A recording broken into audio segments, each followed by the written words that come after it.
یہ بڑا خوبصورت آرٹیکل ہے، یہ آرٹیکل 47 ہے کانسٹیٹیوشن آف مدینہ کا۔ اس میں فرمایا وَإِنَّهُ لَمْ يَعْصِمْ اِمْرُؤٌ بِحَلِيفِهِ وَإِنَّ النَّصْرَ لِلْمَظْلُومِ۔ اب یہ بڑی اہم بات کر دی آپ کے ساتھ نے فرمایا کہ ریاست مدینہ کے انصاف کا عالم دیکھیے کہ کسی شخص کو بھی اس کے حلیف کے جرم کی وجہ سے دھڑ نہیں لیا جائے گا۔ یہ نہیں کہ آپ کسی کو بچانے کے لیے گئے اور قانون نافذ کرنے والے اداروں نے آپ ہی کو دھڑ لیا۔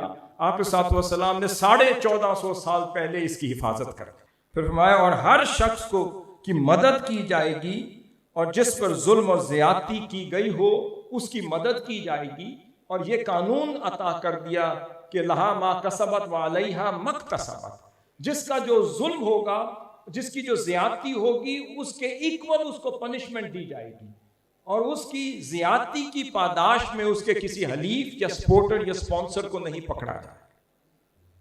اس کے بعد آگے ایک اور یہاں پہ اس حصے کی آخری بات عرض کر رہا ہوں، آرٹیکل پھر 45 ہے دستور مدینہ کا۔ پھر یہاں پر آقا صلی اللہ علیہ وسلم نے ایک مشاورتی نظام کی بات کی۔ اس دستور مدینہ کے تحت ایک باہمی مشاورت اور تعلقات عامہ اور باہمی خیر خواہی اور مشاورت کا ایک ایٹماسفیئر بھی ڈیولپ کر دیا۔